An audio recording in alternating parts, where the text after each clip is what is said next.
Hello, hello, hello, and welcome to Full Out Healing, a show and podcast about embracing my journey and rewriting my story for myself and for all survivors.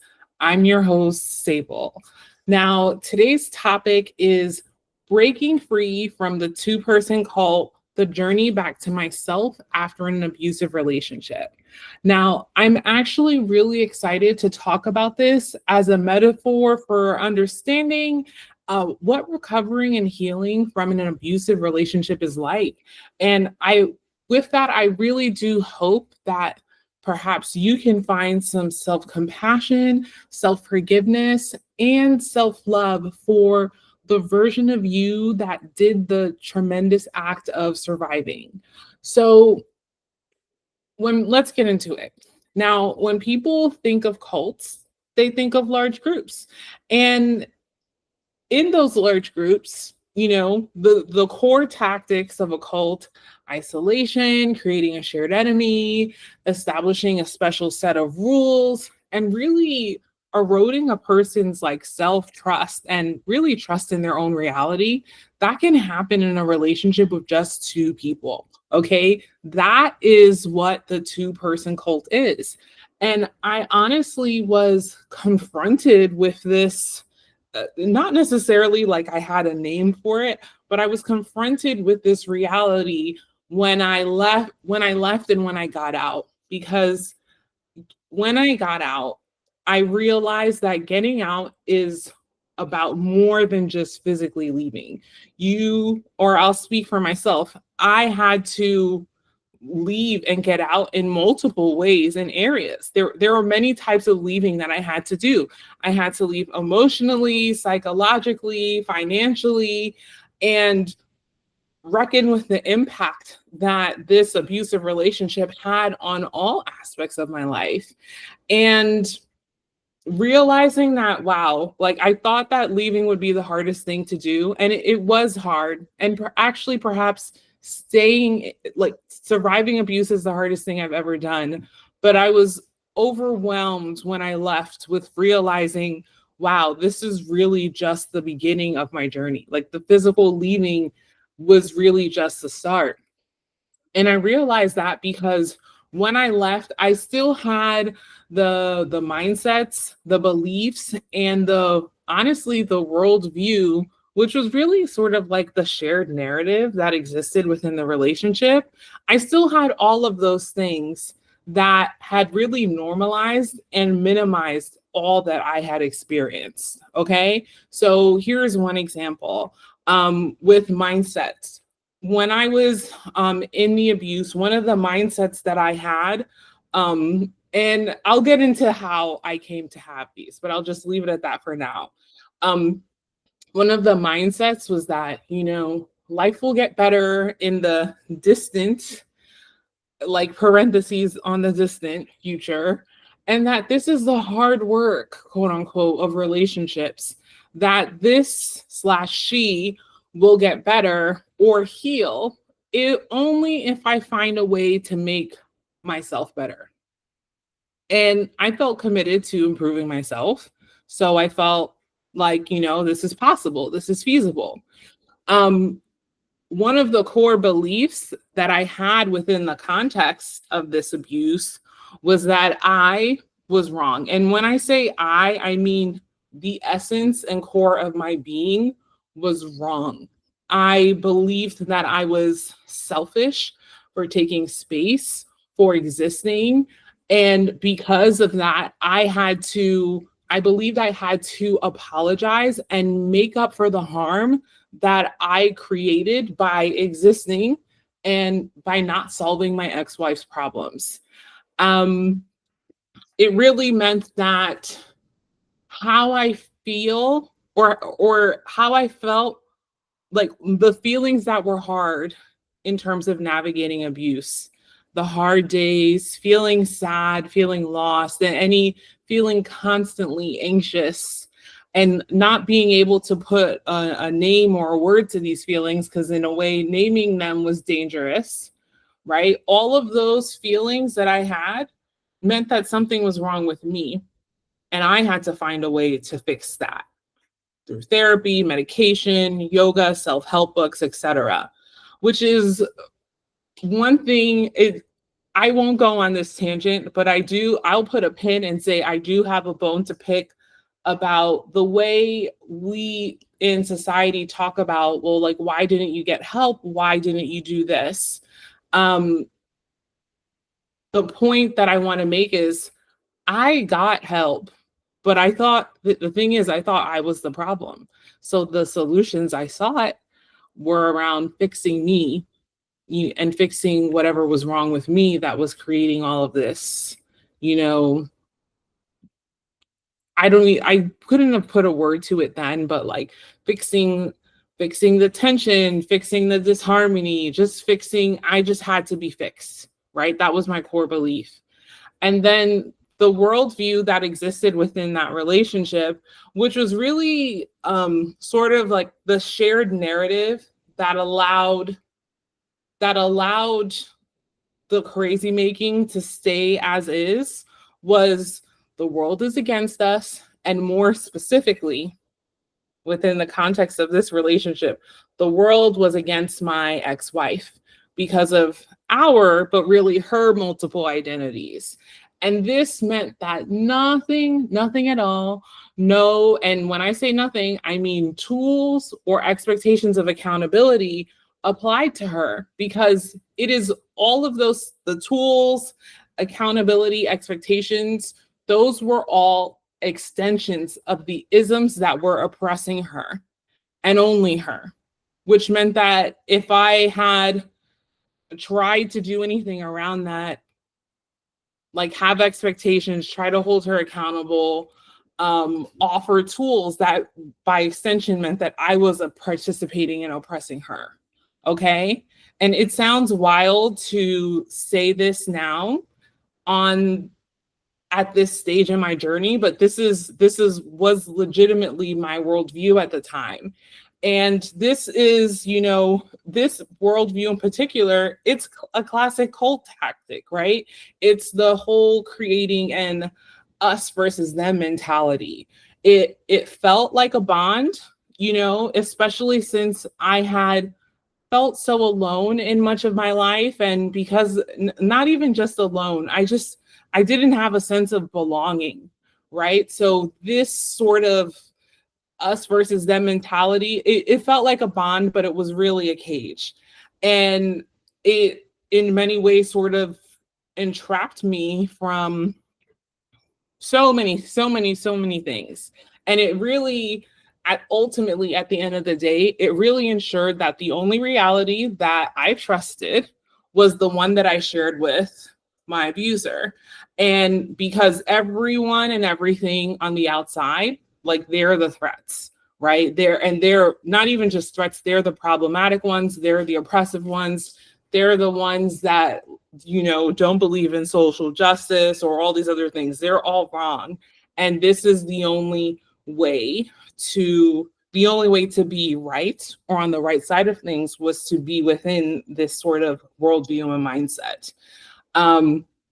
Which, it took time to get, let me back up. When I realized I had these mindsets, beliefs, and worldviews, I felt the first step is consciousness and awareness. But then, like, right behind that came this mountain and tidal wave of shame. I couldn't believe that I believed these things, that I had these worldviews, that I had these mindsets. I felt embarrassed and ashamed of myself. And I really had to cut through shame.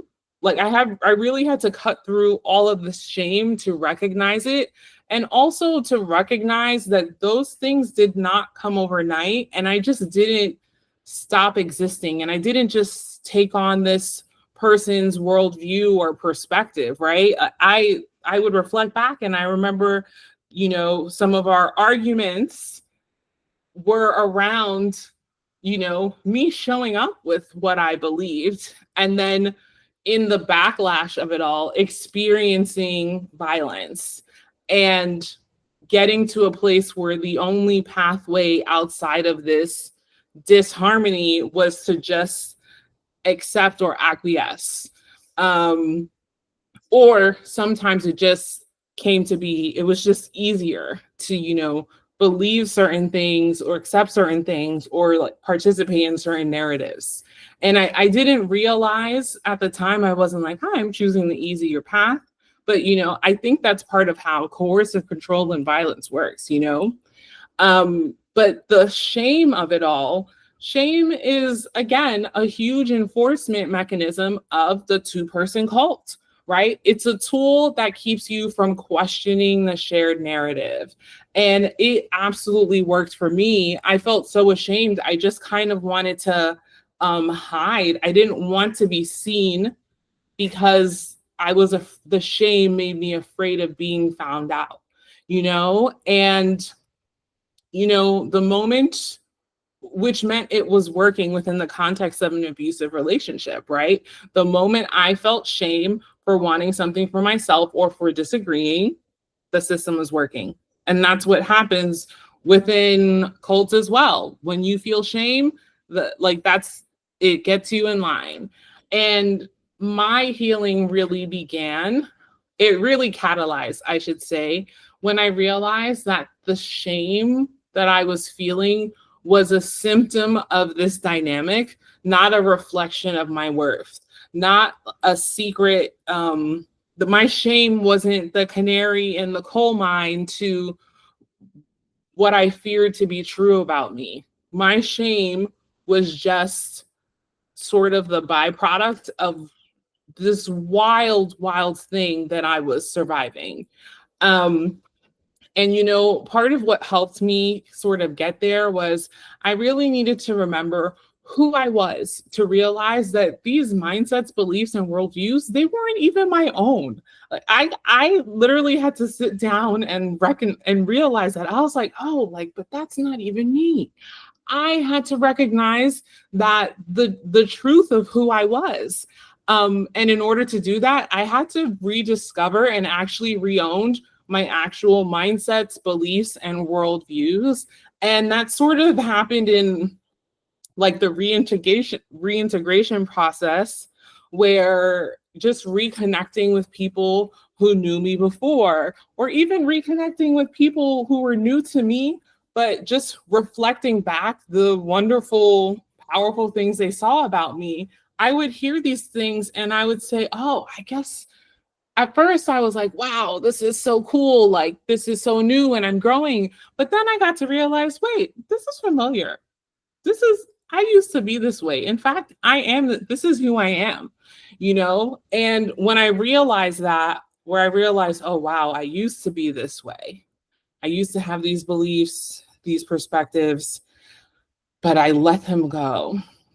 Then another tidal wave of shame came in, and I realized that I really had to forgive myself for abandoning my own mindsets, beliefs, and worldviews. Just like in any high control group, in any high control group or like cult like situations, you have to adopt the group's beliefs to survive. You have to. You absolutely have to. And forgiving myself for adopting her worldview was like, in order for me to forgive myself for doing that, I really had to step back and recognize, like, wow, I was surviving. Like, this was a survival strategy. This was not a personal failure or a mark on my character or strength or who I am as a person. It was just a uniform I had to wear to stay safe in that environment. And so once I came to realize that even the choice to sort of acquiesce or shift into these different worldviews was about survival and safety within the context that I was in, I eventually found a way. I realized I have to have respect and compassion for the me that adopted those mindsets. I just think about that version of me. And I'm like, wow, she really did what she had to do to survive. And I had to, I had that conversation with myself and even expressed gratitude because, she made the choice that was best for us.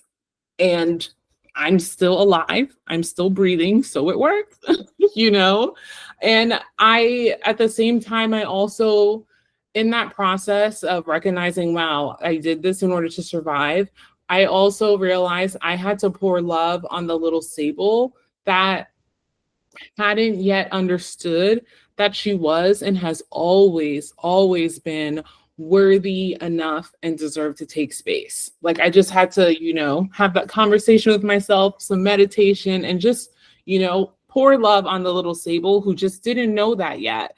And I also had to forgive myself for searching for those things outside of myself. And then on top of that, I had to have compassion for the me, or I said I had to. I discovered and chose to have compassion for the me that never had the tools, that never had the knowledge that she needed to know that she was worthy or enough or deserved to take space in the first place. Because again, there's that tidal wave of shame coming on in. Every time I had these realizations, it was so easy to be so quick to judge myself for not knowing, for not doing better. I was expecting myself to make choices, to take actions that I did not have access to because I didn't have the tools or knowledge I needed to make those choices. And part of my healing journey has really has really been about having compassion, forgiveness, and respect for the different versions of me that have existed throughout my life and the choices that she's made. Because what's crazy is whenever I'm in the present, I actually trust my decisions. And the judgment only comes from after the fact, once I'm removed from the version of me that is in the present, that's making those decisions. And the reality is, like, I use the information I have, use what I know, and use that to make a decision, and that's it. But of course, 2020, whatever that saying is about hindsight 2020, but yeah, I think that I really have just come to have a different relationship with the different versions of me and try to really accept them for who they are and respect the choices that they've made. And all of this that I just described, that is literally just the deprogramming, or that is the deconditioning, right? What's next? What really came after that was reintegrating and reintegrating to my true self, reintegrating back to society, which I say that because, after leaving, I was in crisis mode for a sustained period of time. The impact that surviving abuse is expensive. And the impact that it had on my finances and my capacity to generate income was nothing short of like a seismic shift in my life. And so I was in sort of a sustained crisis mode for quite a while. And it's really only now that I'm getting to, or now-ish, that I'm getting to reintegrate to myself and, oh, right, and to society, which is why I say reintegrate into society, because I know that I was still a part of society, but there's something about just being in such a intense crisis mode. There's something about trying to create safety, trying to find agency, with limited resources and a boatload of shame that just made me feel like I was on the outside of everything. And I can recognize and appreciate that that wasn't true. And I can recognize and appreciate that in my journey and in my process, part of the deprogramming or the reintegration is recognizing that I wasn't alone. And I'm just describing how it felt. Okay. So, like I said, I'm reintegrating, and this is still a work in progress. Reintegrating looks like um, really finding self trust as the foundation of my reintegration with my true self, my own desires, and my dreams of what I want for myself in this world, and what I want to feel like in this process. This also looks like accepting and trusting my feelings as data without judgment. And actually, not only that, as the most valid data point that I can, you know, that I not just the most important data point that I take into consideration as I move through spaces and make choices in my day-to-day life and on the big picture. Reintegrating is also looks like being loyal to myself first, being loyal to little Sable first, loving on her and giving her exactly what she needs to be okay, and not requiring like I don't if I have a sense, if I have a feeling, even if I don't have a word for it, even if I don't have a justification, reintegrating and being loyal to myself means accepting the feeling as enough to make a decision based off of, and not needing to find justification in other people or through some external source to make that decision. Um, it also looks like really allowing, practicing, and expecting that I get to come first in my own life, that I deserve to use my own time, my own energy, my own money, and my own resources first. Because remember, one of the core beliefs I had within the context of the abusive relationship was, I'm selfish for existing and taking space.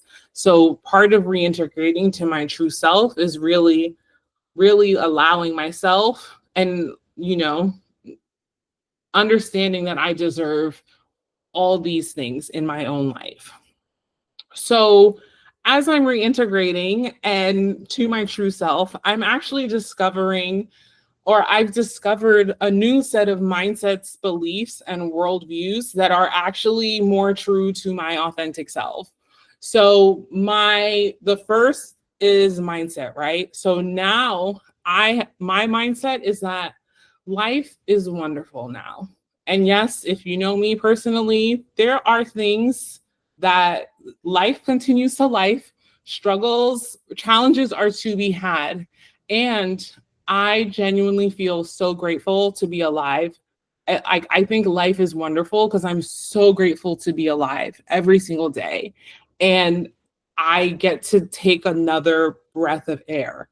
Like every day I can do that. I'm just so grateful, and that makes life wonderful. Um, Also, the hard work, instead of like relationships are hard and you have to invest in it and all that other stuff.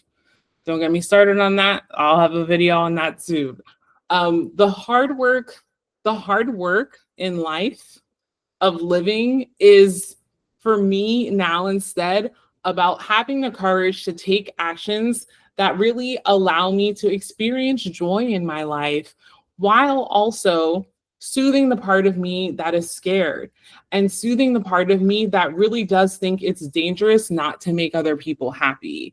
And not only that, taking it a step further, I am of the mindset that instead of thinking that part of me needs to change or they're not healed enough or anything else like that, I just accept her. I accept that part of me. I let her feel how she feels.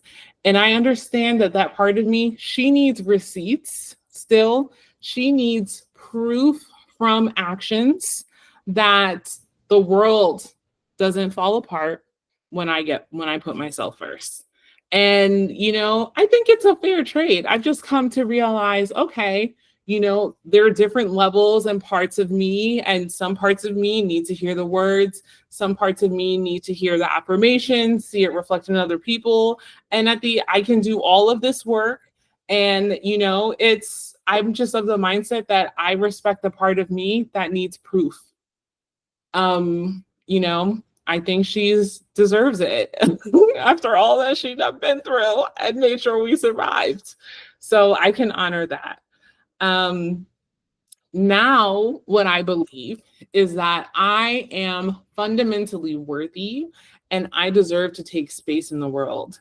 Not only that, I believe that it is okay for me to have an impact on people. Or not only that, it's okay for me to have an impact on the people around me and on the planet. It just means that I'm human and it means that I'm alive. And I'm grateful to be human and I'm grateful to be alive. I also believe that my existing does not cause harm. And I also believe that other people's problems with me existing at all or as I am are other people's problems. What people project onto me about um what I think, what I feel, and the choices that I make, those are their personal problems that are none of my business. Like I so deeply I so deeply believe that. And not only that, I believe that I am the only person in the world who is responsible for me. And not only that, I genuinely do. Like, I genuinely, especially after, being so deep in crisis mode for such an extended period of time and not knowing if I would be okay in these different ways, now I genuinely take joy in discovering my power as I rise to the occasion of truly caring for myself. Like, it's a pleasure and it's a delight. And I don't want anyone else to have the job. I don't trust anyone else to do that for me. I'm going to do it for me. So that is just like a fundamental belief that I have there. Um, and now let's talk about my new worldviews as I'm in this sort of reintegration process.